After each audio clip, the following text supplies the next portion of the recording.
I am Hamish Macbeth, and welcome to the Crimson Noir.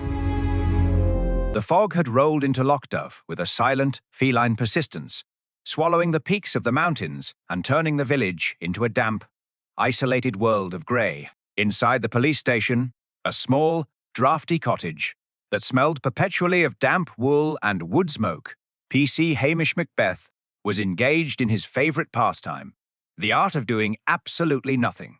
He sat by the peat fire, his long, lanky legs stretched out toward the hearth, nursing a mug of coffee that was mostly chicory and hope. Lugs, his rough-haired mongrel with the mismatched ears, lay at his feet, occasionally thumping a tail against the floorboards in his sleep. The silence was perfect, broken only by the rhythmic tick of a clock that Hamish rarely bothered to wind.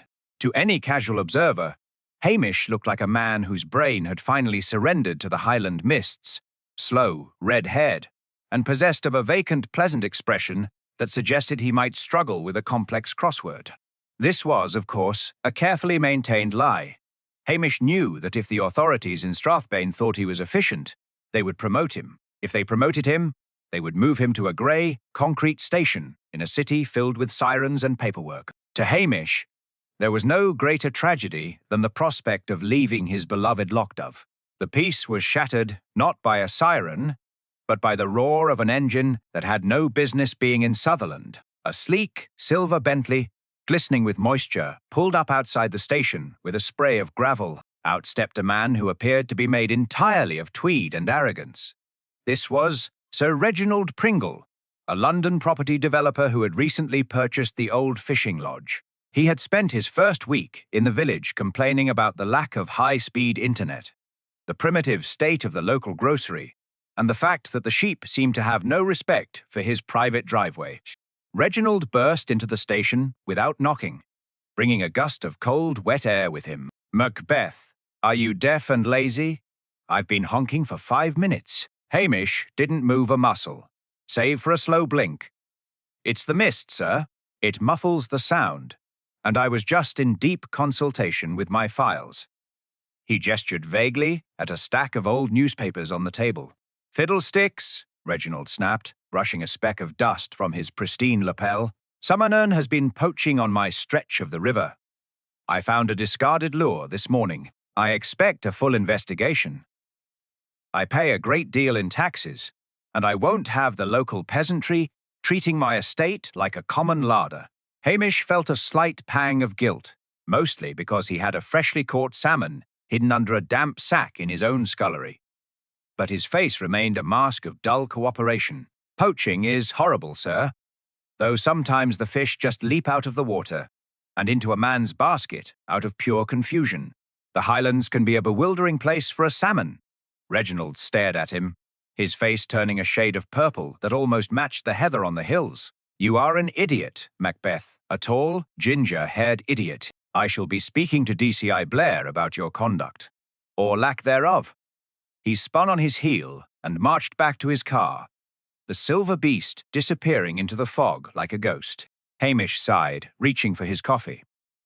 He had hoped for a quiet afternoon of stew-making, but the arrival of Sir Reginald usually heralded a storm. In Lockdove, when the wealthy outsiders started shouting about their property, the locals usually started whispering about something far more permanent. The silver Bentley had barely vanished into the encroaching wall of white before Hamish allowed himself a deep, weary sigh. He reached down to scratch Lugs behind a ragged ear, the dog offering a sympathetic whine that mirrored his master's mood. Sir Reginald Pringle was the sort of man who brought his own weather with him, a storm of indignation and self-importance that threatened the delicate, lazy ecosystem of Lockdove. Hamish stood up, his joints protesting the sudden movement, and wandered into the scullery to check on his poached salmon. It was a fine, silvery beast, currently nestled beneath a damp burlap sack, and it represented the only highlight of an otherwise dismal Tuesday.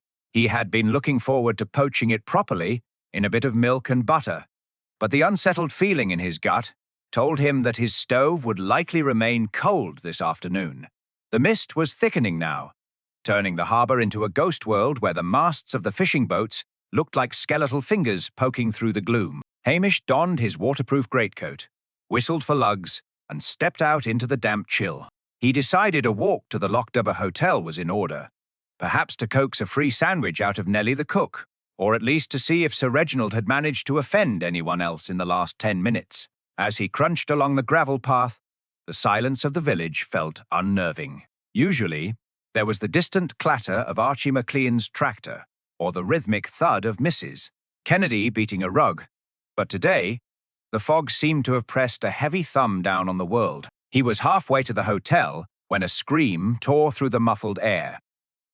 It wasn't a scream of anger or even a call for help. It was a high, thin sound of pure, unadulterated shock. It came from the direction of the old stone pier, where the tide was currently sloshing listlessly against the barnacles. Hamish broke into a loping run, his long legs eating up the distance, with lugs darting ahead like an orange streak. As he rounded the corner of the fish-curing shed, he found Jessie McLean, the hotel's youngest chambermaid, standing with her hands clamped over her mouth. She was pointing toward the low, moss-covered wall of the harbour. "Oh, Hamish! It's him! It's that awful man!" she wailed, her eyes wide and watery. Hamish stepped past her, his gaze dropping to the water's edge. There, wedged between two rusted iron pylons and draped in a tangle of rotting kelp, was Sir Reginald Pringle. The Sassenach property developer was no longer looking pristine or arrogant.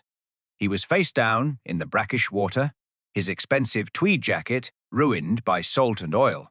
But it was the manner of his death that caused Hamish to wince with a mixture of professional annoyance and grim curiosity. A large, ornate garden gnome, a particularly hideous specimen, with a bright red hat and a fishing rod, had been tied securely to Reginald's back with several lengths of heavy-duty twine.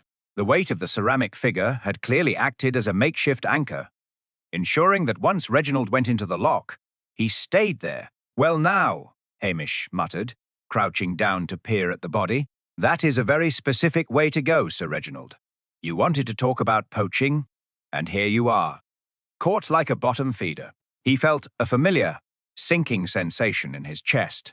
A murder in the village was bad enough, but a murder involving a garden gnome was the sort of bizarre detail that would bring the Strathbane police down on Lochdover like a plague of locusts. He looked at his watch. It was just past 2. By 3 o'clock, DCI Blair would be here, shouting at everyone and trampling over every blade of grass in a 3-mile radius. Hamish's quiet day was officially buried under a mountain of impending paperwork and loud-mouthed incompetence. He pulled a small notebook from his pocket, his blue eyes narrowing as he scanned the pier. There were no obvious signs of a struggle, but a single, polished silver cufflink lay glinting on the stones near the edge. He didn't pick it up. Instead, he noted its position and how the moss had been scuffed. The garden gnome, he realized with a start, was one of the very ornaments Reginald had complained about being stolen from his neighbour's garden only yesterday. It was a humiliating, mocking end for a man who had prized his dignity above all else. Hamish sighed again, the cold mist clinging to his eyelashes. He had a body, a gnome, and a ruined afternoon. Now, he just had to wait for the storm from Strathbane to break over the harbour.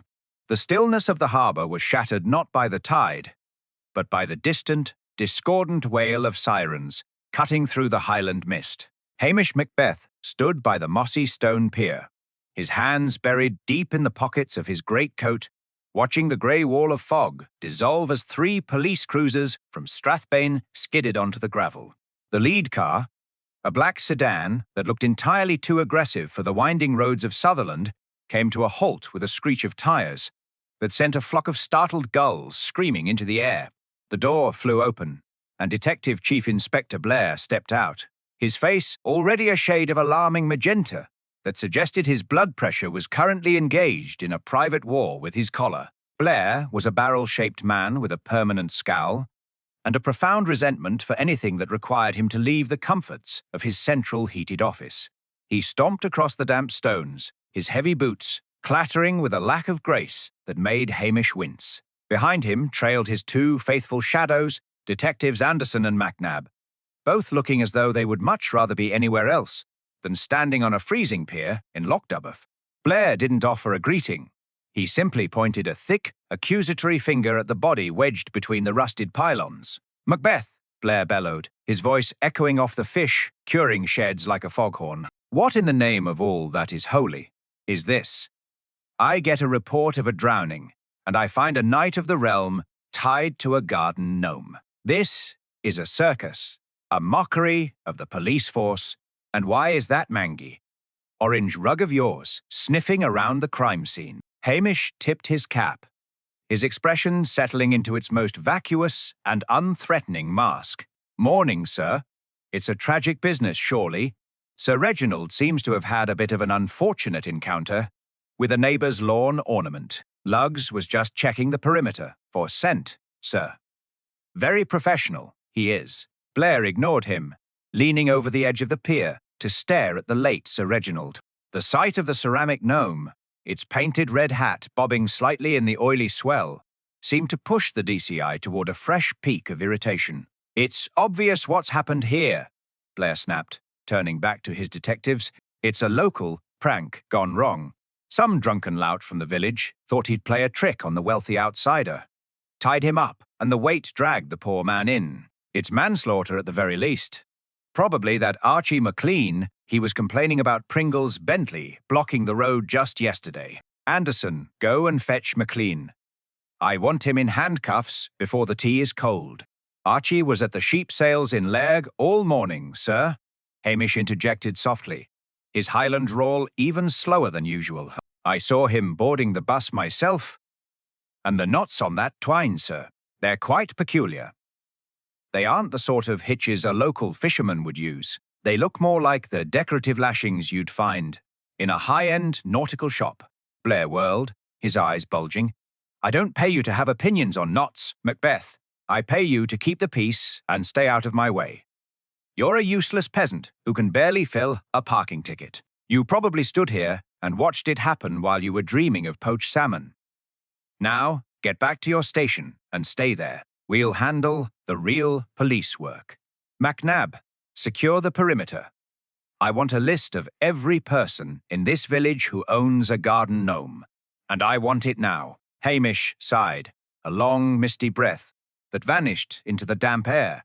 He watched as Blair began stomping around the pier, his heavy shoes trampling over the very scuffed moss Hamish had been observing earlier. The DCI's lack of care was almost impressive.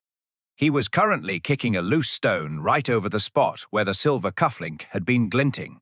Hamish whistled for Lugs, who trotted back to his side with a look of equal disdain for the Strathbane interlopers. "We'll be going then, sir," Hamish said mildly. "If you need me, I'll be at the hotel, checking if anyone saw Sir Reginald earlier, purely for gossip. You understand."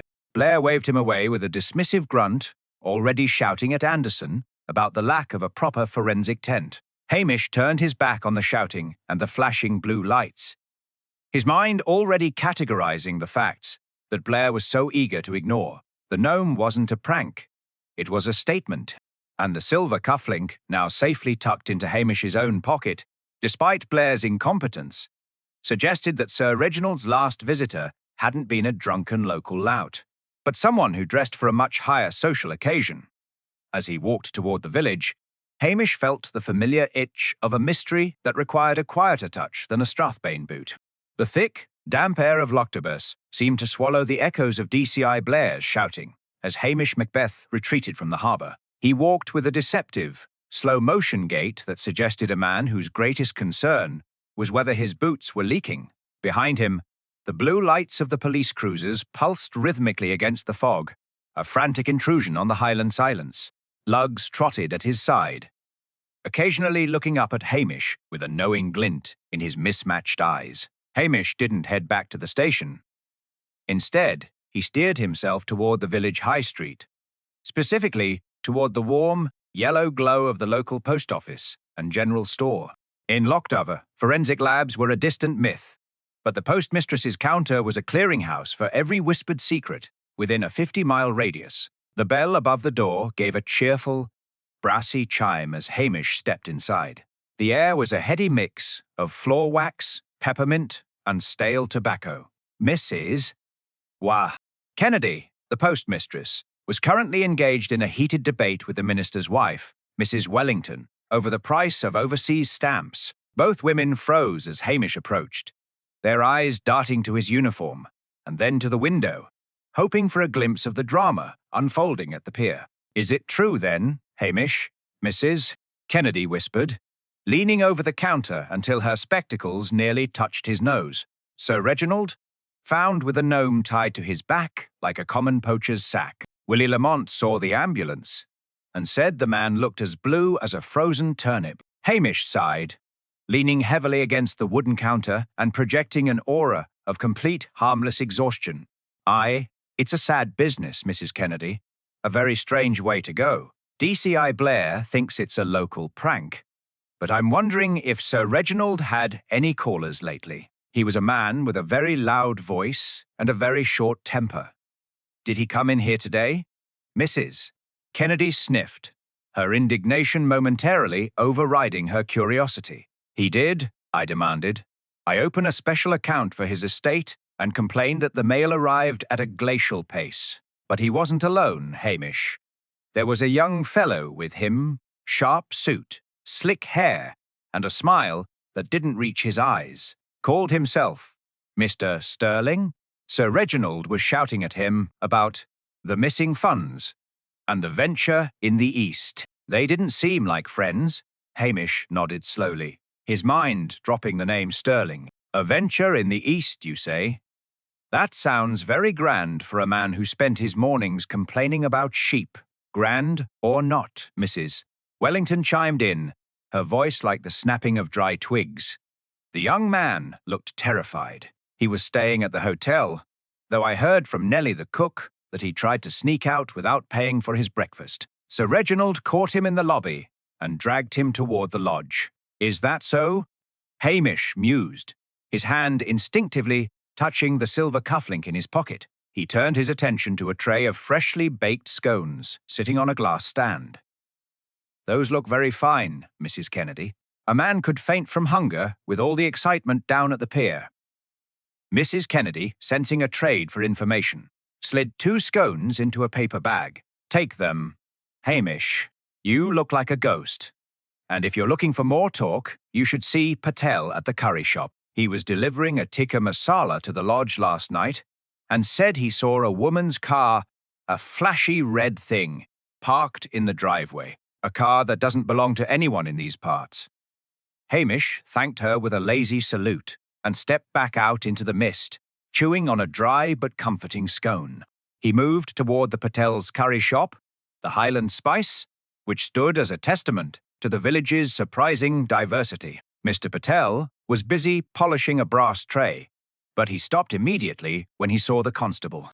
Through a series of casual questions and a shared complaint about the rising cost of petrol, Hamish learned that the red car belonged to a Lady Jane, a woman Sir Reginald had apparently been trying to impress or perhaps swindle. As he wondered, Hamish wasn't looking for fingerprints.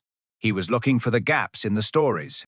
Blair was busy arresting anyone with a grudge, but Hamish was beginning to see a pattern of city greed and high-stakes desperation that had followed Sir Reginald into the Highlands. The gnome was a distraction, a piece of local colour used by an outsider who thought Highlanders were simple-minded enough to fall for it. Hamish swallowed the last of his scone, his blue eyes sharpening.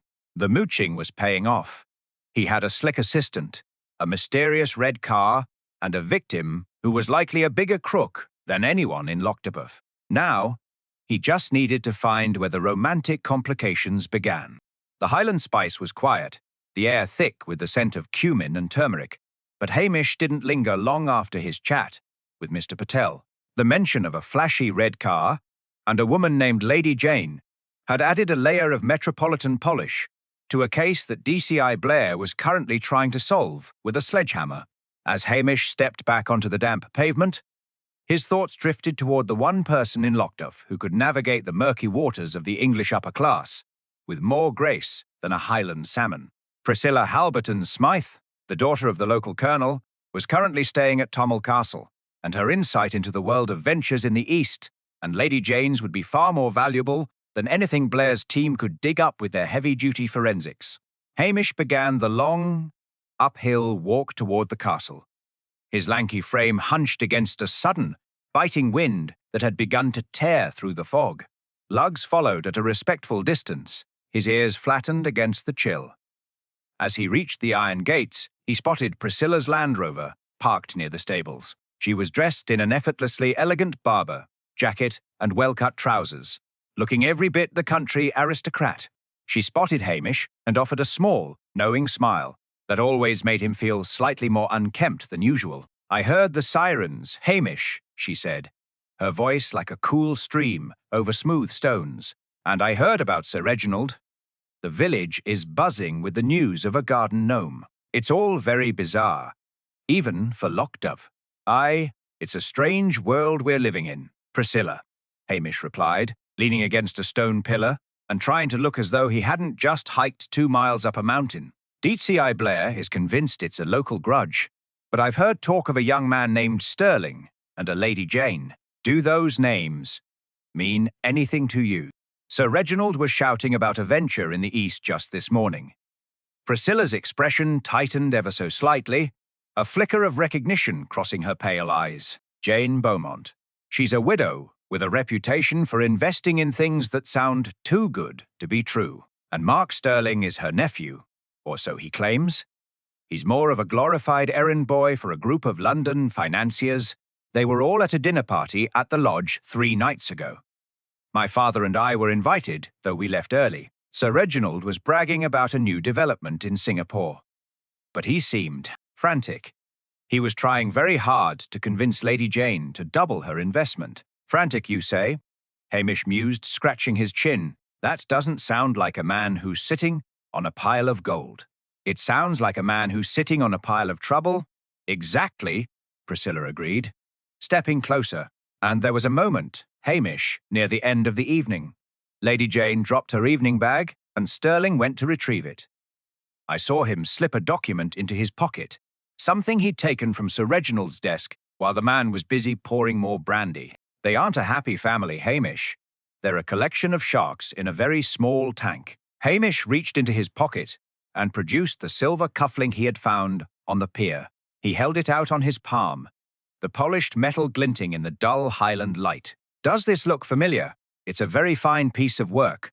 Priscilla leaned in, her eyes narrowing as she inspected the intricate engraving. "It's a bespoke design, Hamish. Sterling was wearing a pair exactly like this at the dinner. He made quite a point of showing them off, claiming they were a gift from a grateful client in the city. If you found that at the pier, then Mark Sterling has a great deal more to explain than a missed breakfast bill at the hotel." Hamish sighed, the weight of the mystery settling more firmly on his shoulders. He had a witness who saw a theft, a silver cufflink that placed a suspect at the scene, and a motive rooted in a failing investment scheme. It was a classic tale of greed, far removed from the drunken local lout theory that Blair was currently pursuing with such loud-mouthed vigor. "Thank you, Priscilla," Hamish said softly, tipping his cap. "You've given me more to go on than a dozen forensic teams. I'd best be getting back down the hill before Blair decides to arrest the entire parish council for lack of a better idea." As he turned to leave, Priscilla placed a hand on his arm. "Be careful, Hamish. These people don't play by the rules of the village. They see someone like you, and they think they can walk right over you. Don't let them." "Oh, I wouldn't worry about that, Priscilla," Hamish drawled, his Highland accent thick and deceptive. "I'm just a simple cop, and a simple man is very hard to trip up because he's already so close to the ground." He whistled for lugs and began the descent back into the fog, his mind already setting the first pieces of a trap that Mark Sterling would never see coming. The descent from Tommel Castle was a treacherous affair, the path slick with a treacherous mixture of Highland mud and frozen moss. Hamish Macbeth walked with a purposeful, loping stride, his long legs absorbing the uneven terrain while lugs darted through the heather, his orange coat a blur against the grey granite. The conversation with Priscilla had provided the final, sharp edge to the hazy picture forming in Hamish's mind. Mark Sterling, the slick assistant with the bespoke cufflinks and the light fingers, was currently the most likely candidate for a midnight stroll on the pier. However, as Hamish reached the outskirts of the village, The familiar, discordant sound of a shouting match drifted over the stone walls near the old schoolhouse. He slowed his pace, peering through the shifting curtains of mist to see DCI Blair's team in a state of high-octane activity. A group of uniformed officers from Strathbane were currently surrounding a small, battered blue van. Standing in the center of the road, looking like a man who had reached the absolute limit of his patience, was Archie McLean. The local handyman and occasional shepherd was being held firmly by Detective Anderson, while Blair loomed over him, his face a shade of violet that suggested an impending medical emergency. "I've got you now, you Highland savage," Blair bellowed, brandishing a clear plastic evidence bag. Inside the bag sat a tangled mess of heavy-duty twine, identical to the type used to anchor the garden gnome to Sir Reginald's back. "We found this in the back of your van, McLean, along with a set of muddy boots that match the scuff marks on the pier. You were seen arguing with the deceased about a parking space only yesterday. It's a classic case of local resentment turning into cold-blooded murder." "I tell ye, man," Archie wheezed, his Highland burr thick with indignation, "I use that twine for tying up hay bales, and everyone in this village has muddy boots. I was in Leg at the sheep sales, as Hamish here can tell you, if he's got the sense he was born with." Hamish stepped forward, his expression settling into a mask of mild, wide-eyed confusion. "Afternoon, sir. Is everything all right? I see you've been busy while I was just wandering about, looking at the scenery." Blair whirled around, his eyes bulging with triumph. "Everything is perfectly handled, Macbeth. No thanks to your mooching. We've found the weapon, or the binding for it, and the suspect has no alibi that holds water. The bus driver says he didn't see Maclean on the return trip. He must have hitched back early to intercept Pringle on the pier." Hamish leaned against a nearby stone wall, tilting his cap back. "That is a very thorough job, sir. Truly impressive. But I couldn't help but notice something odd about that twine in your bag. Archie here usually buys his supplies from the local hardware shop. The rough, brown sisal, but that twine in your hand. That's high-tensile nylon, the kind used for luxury yachts. It's very expensive, and I don't believe they sell it anywhere north of Inverness." Blair blinked, staring at the evidence bag. The twine was indeed a pristine, bright white nylon, far too clean and sophisticated for a Highland hay bale. "It doesn't matter," Blair snapped, though his voice lacked its previous conviction. "He could have stolen it from the lodge. The fact remains that he had the motive." "Aye, but there's a small matter of a missing pet, sir," Hamish added softly, his blue eyes fixed on the muddy ground near the van. "Mrs. Kennedy at the post office was mentioning that Archie's old collie, Bess, has been missing since last night. Archie was out looking for her, which is why he wasn't on the bus. And if you look at the floor of Archie's van, you'll see there's a fresh bag of dog treats. Why would a man go on a murderous rampage with a garden gnome and then stop to buy treats for a dog that's already gone?" Blair looked from the twine to the van, his face twitching with frustration. He hated being corrected, especially when the correction involved the sentimental details of a local's life. "It's a red herring, Macbeth. A distraction. The man is guilty, and I'm taking him in." "Of course, sir," Hamish drawled, stepping back with a respectful nod. "But while you're processing Archie, you might want to ask why there's a single silver cufflink missing from Mark Sterling's dresser at the hotel. I happened to notice it while I was checking if the young gentleman needed a fresh towel." The silence that followed was heavy, with the weight of Blair's bruised ego. He looked at Anderson, who was already beginning to loosen his grip on Archie's arm. The perfect case against the locals was dissolving, replaced by the messy reality of an outsider with expensive tastes. Hamish watched as Blair barked a new set of orders, his rage pivoting away from Archie and toward the hotel. The trap was beginning to tighten, but Hamish knew that a loud-mouthed DCI wouldn't catch Sterling. He needed a much trickier bait. The heavy boots of Blair's team finally crunched back toward their patrol cars, leaving Archie McLean standing by his battered van with a look of stunned indignation. Hamish watched them go, his expression a masterpiece of gormless sympathy. He waited until the taillights had dissolved into the thickening Highland mist before he turned his attention back to the village. The red herring of Archie's arrest had served its purpose. It had given the real killer a momentary sense of victory, a brief window where they believed the stupid local police had successfully been led astray by a bit of planted nylon twine and a garden gnome. But Hamish knew the motive for the crime did not lie in a parking dispute or a stolen lawn ornament. It lay in the cold, calculating desperation of a man who was about to lose everything. Hamish began a slow, rhythmic walk back toward the Lockdoor Hotel, his hands deep in his pockets and his mind sorting through the fragments of conversation he had mooched throughout the afternoon. He thought of Sir Reginald's frantic shouting about a venture in the East, and Lady Jane's high-stakes investments. To an outsider, it looked like a simple case of a business deal gone sour, perhaps a heated argument on the pier that ended in a shove. But the garden gnome, that ridiculous, humiliating anchor, spoke of something far more personal than a boardroom disagreement. It spoke of a profound, jagged resentment, the kind that festers when a subordinate is treated like a servant for far too long. He found Mark Sterling in the hotel's small, wood-paneled residence lounge. The young man was sitting by a dying fire, a glass of expensive malt whiskey in his hand, looking every bit the grieving professional. However, as Hamish approached, he noticed the way Sterling's fingers drummed a frantic, uneven beat against the crystal glass. The slickness was still there, but the edges were starting to fray.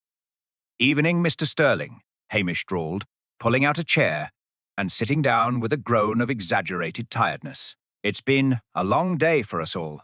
DCI Blair is currently at the station, convinced he's got his man. He's a very determined fellow, and is the DCI..." Sterling offered a thin, practiced smile. "So I heard tragic about Sir Reginald, of course, but I suppose these remote villages can be dangerous places for those who don't understand the local temperament." "Aye, we're a wild bunch," Hamish agreed, his blue eyes fixed on the fire. "But you know, I was thinking about that venture in the East, Singapore." "Was it?" Priscilla Halberton Smythe mentioned Sir Reginald was quite keen on it. "But I did a bit of thinking mostly while I was waiting for my kettle to boil. And it occurred to me that a venture that needs that much shouting usually doesn't exist. It's a ghost, isn't it, Mr. Sterling? A beautiful, expensive ghost designed to separate people like Lady Jane from their money." Sterling's hand froze mid-air. The firelight cast long, skeletal shadows across his face, making him look older and much more dangerous. "I don't know what you're talking about, Constable. Sir Reginald was a respected financier." "He was a shark," Hamish corrected gently, his voice dropping to a low, intimate register. "And you were the pilot fish? You did all the work, found the marks, and handled the paperwork. But Sir Reginald wasn't going to share the spoils, was he? He was going to take Lady Jane's double investment and head for a beach where extradition is just a difficult word to spell. He was leaving you behind to face the music, and probably a very long prison sentence for fraud." The silence in the lounge grew heavy, broken only by the hiss of a damp log in the hearth. Sterling's facade didn't break, but his eyes betrayed him. They were darting toward the door, calculating the distance. "The gnome wasn't just an anchor," Hamish continued, leaning forward. "It was a joke. Sir Reginald used to call you his little garden ornament, didn't he? Told everyone you were just there for decoration while he did the real thinking. You didn't just want him dead. You wanted him mocked. You wanted the last thing he felt to be the weight of the very thing he used to insult you. That's the hidden motive, isn't it? Not just the money, but the humiliation." Sterling set his glass on the side table with a sharp click. "You have a very vivid imagination, Macbeth. It's a pity you don't have any evidence. Blair has his suspect, and I have a flight to London in the morning. I suggest you go back to your poaching and leave the big city problems to the professionals." "Oh, I'm sure you're right," Hamish said, standing up and stretching his long arms. "I'm just a simple man, but I did find that silver cufflink on the pier, and I noticed you've been keeping your left hand in your pocket all evening. It's a shame to ruin a bespoke set like that, almost as big a shame as what's going to happen when Lady Jane finds out where her money really went." He turned and left, leaving Sterling alone in the dim light. The trap wasn't just about the murder. It was about the greed that had started it all. Hamish knew a man like Sterling wouldn't flee empty-handed. He would go for the documents Priscilla had seen him take, the evidence of the fraud that was his only leverage. And Hamish would be waiting exactly where those documents were hidden. The village of Lochdubough was about to see one last drama before the mist finally cleared. Hamish stepped out of the hotel lounge, the heavy oak door clicking shut behind him with a finality that seemed to vibrate in the damp night air. He didn't head for the main entrance where the lights of the village flickered through the mist. Instead, he slipped into the shadows of the service corridor, moving with a silent, predatory grace that would have shocked DCI Blair. Lugs followed at his heel, his orange hackles slightly raised, sensing the shift in his master's temperament. Hamish knew that Mark Sterling was a man built on a foundation of expensive suits and desperate lies, and like any structure under pressure, he was about to collapse. The mention of the missing cufflink and the fraud documents had been the final turn of the screw. Sterling wouldn't wait for morning. He couldn't afford to let the stupid local policeman ponder the details of Lady Jane's investments for one more hour. The constable made his way toward the old boathouse, a rickety wooden structure that sat on the edge of the loch, partially hidden by a stand of weeping willows. It was here that Sir Reginald had kept his private rowing boat, and more importantly, it was the location Sterling had used as a makeshift office during their stay. Hamish had noted earlier that the young man spent an unusual amount of time there, far more than was required for mere maritime interests. He positioned himself behind a stack of weathered lobster creels, his dark uniform blending perfectly into the gloom. The Highland night was absolute, a cold, pressing weight that seemed to hold its breath. 10 minutes passed, marked only by the rhythmic lap of the water against the pilings. Then the crunch of gravel signaled a hurried approach. Through the swirling grey veil of the fog, a figure appeared, moving with a frantic, jerky energy. It was Sterling. He was no longer the composed city professional. His hair was dishevelled, and he was clutching a leather attache case as if it were a life raft. He fumbled with the padlock on the boathouse door, his breath coming in short, ragged plumes of white. Hamish watched as the young man disappeared inside, a faint yellow light soon blooming behind the salt-crusted windows. "The trap is set, Lugs," Hamish whispered, his voice barely a breath. "Now we just need to wait for the mouse to realize the cheese is made of iron." Hamish didn't move immediately. He knew the psychology of a man like Sterling. He would be checking the documents, ensuring the evidence of his embezzlement and the fraudulent Singapore venture was all there before he made a run for the A835. Inside the boathouse, the sound of rustling paper was punctuated by a sharp, frustrated curse. Sterling was finding that his leverage was a double-edged sword. The very papers that could protect him from Sir Reginald's estate were the ones that would hang him for the murder on the pier. Suddenly, the light inside the boathouse flickered and went out. Hamish tensed, his hand resting on the hilt of his heavy torch. He heard the door creak open and Sterling step back onto the gravel. But the young man didn't head for the road. He turned toward the water's edge, where a small outboard dinghy was moored. He was going to attempt a crossing of the loch, hoping to disappear into the rugged terrain of the far shore before dawn could reveal his flight. It was a classic city dweller's mistake. The far north was a labyrinth of peat bogs and mountain ridges that would swallow an amateur whole. But to a panicked mind, it looked like an escape. Hamish stepped out from behind the creels, his tall figure silhouetted against the pale reflection of the water. He didn't draw his truncheon, he simply stood there, his hands in his pockets, the very image of a man taking a midnight stroll. "It's a long row to the other side, Mr. Sterling, and the currents in the loch are a bit treacherous tonight. A man might find himself weighed down by more than just a leather case." Sterling spun around, a strangled cry escaping his throat. In the dim light, his face was a mask of pure, unadulterated terror. He clutched the attach case to his chest, his eyes darting toward the dark water, and then back to the lanky constable. The arrogance of the afternoon had vanished, replaced by a raw, primal desperation. He realized then that the mooching policeman hadn't been wandering aimlessly. He had been laying a trail that led directly to this moment. The fog seemed to close in around them, isolating the boathouse from the rest of Lochdubough, leaving only the two men and the cold, dark truth of Sir Reginald's end. The silence was broken only by the low, warning growl of a dog that knew exactly who the villain was. The mist seemed to solidify around the boathouse, turning the world into a cramped, grey stage for the final act of Mark Sterling's desperation. The young man stood by the edge of the lapping water, his knuckles white as he gripped the handle of his attache case. He looked at Hamish, then at the dark, freezing expanse of the lock behind him, and then back at the lanky constable who stood blocking his only path to the road. The city slick as Polish had entirely dissolved, leaving behind a raw, jagged panic that made his eyes glitter like those of a trapped rat. He was no longer thinking of Singapore or high-stakes investments. He was thinking of the cold iron of the cells in Strathbane. "You don't understand, Macbeth," Sterling hissed, his voice trembling with a mixture of rage and terror. "Reginald was going to ruin me. He was going to let me take the fall for everything, while he lived like a king on a private island. I worked for him for 5 years. I was the one who made the connections, the one who did the dirty work, and he treated me like a piece of plastic lawn furniture.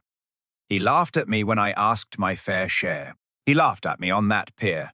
Hamish took a slow, deliberate step forward, his hands held out at his sides in a gesture that was deceptively non-threatening. "Aye, he was a hard man, Sir Reginald, a man who enjoyed the weight of his own importance.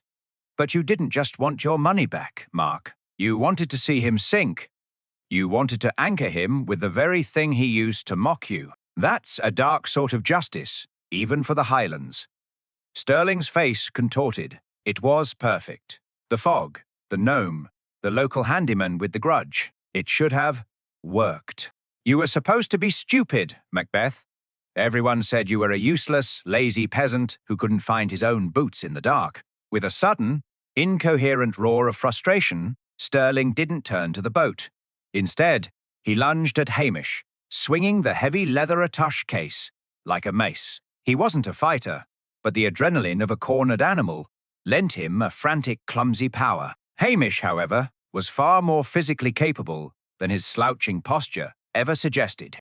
He had spent his life walking the rugged hills of Sutherland and wrestling stubborn rams.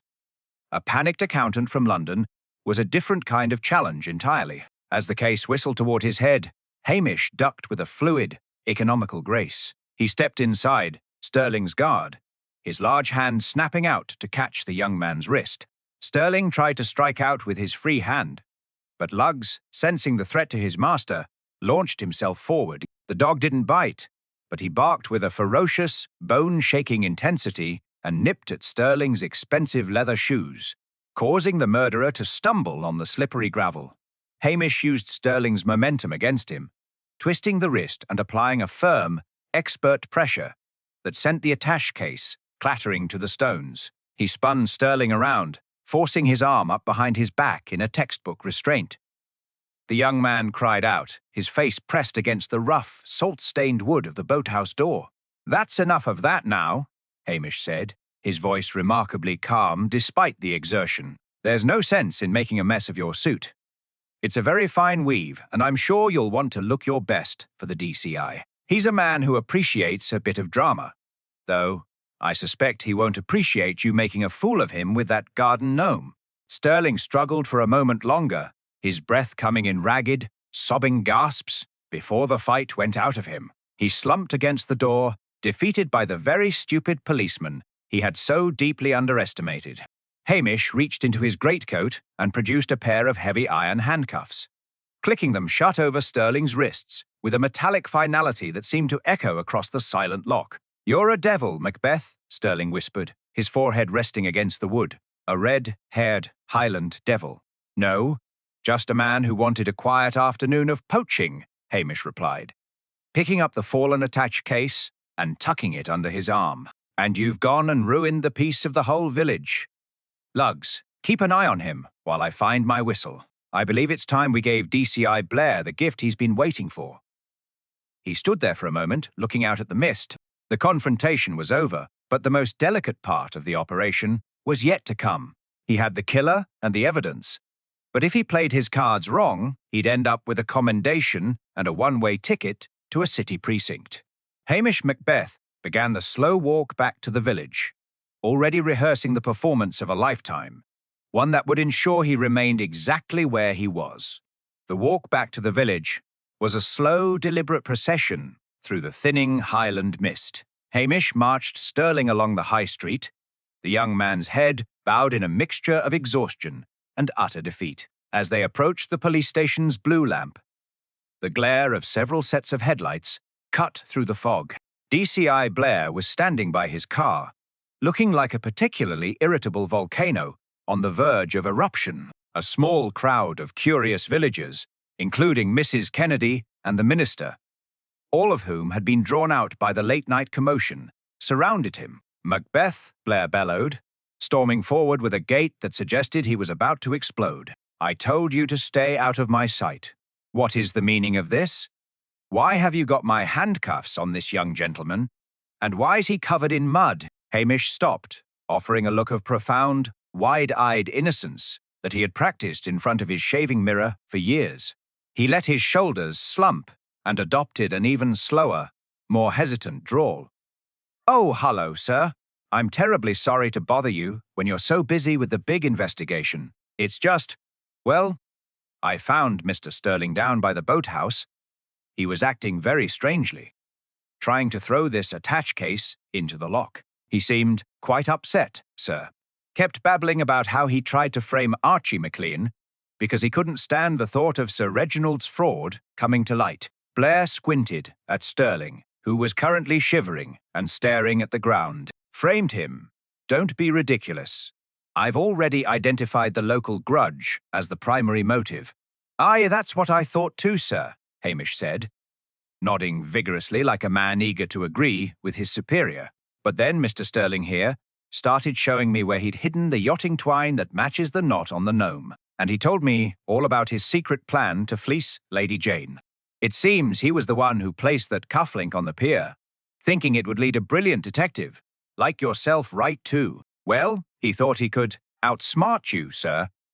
A terrible insult to a man of your experience." Blair's ears turned a vivid shade of crimson.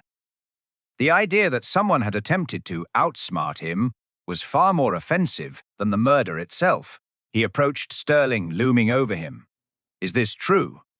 You thought you could lead the Strathbane Cid on a wild goose chase by playing at being a Highland fisherman?" Stirling looked up, his eyes hollow. "I just wanted the money," he whispered, his voice barely audible. "Reginald was going to leave me with nothing." Hamish sighed, a long, mournful sound. "It's a real shame, sir. I suppose I should have called you sooner, but I didn't want to interrupt your important work with the suspects. If you want, I can take Mr. Stirling into the back and start the paperwork, and you can tell the chief constable how you managed to smoke out the real killer by putting pressure on the village until the partner cracked and revealed himself at the boathouse." Blair paused. The gears of his ambition were turning visibly behind his small, piggy eyes.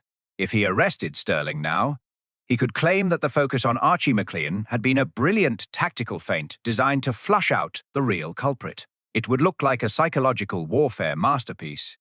He looked at Hamish, suspicious as always, but the constable just looked tired and slightly dim-witted. "A feint," Blair muttered, smoothing his coat. "Yes, exactly. I knew the local handyman was a dead end. I wanted to see who would panic first. And it worked. Anderson, get this man in the van. Release MacLean. Tell him he's lucky I'm in a merciful mood. And Macbeth, give me that case. I'll be the one writing the final report on this sting operation." As the police cars roared away toward the main road, leaving Lochtav in silence once more, Hamish stood in the middle of the street. He had avoided the promotion, saved Archie, and ensured the real killer was caught, all while making Blair feel like a genius. It was a perfect result. He turned toward his cottage, thinking of the cold salmon sitting in his kitchen and the warmth of his peat fire. The next morning, the village returned to its usual rhythmic peace. Hamish sat by his stove, a fresh pot of coffee bubbling away, while Lugg snoozed contentedly on the rug. The news on the radio mentioned a breakthrough in the Highland murder case, credited entirely to the brilliant work of DCI Blair. Hamish smiled, leaned back in his chair, and took a long sip of his coffee. He was exactly where he wanted to be, in the quiet, misty heart of Lochtabuff, with a full stomach and a long, lazy day ahead of him.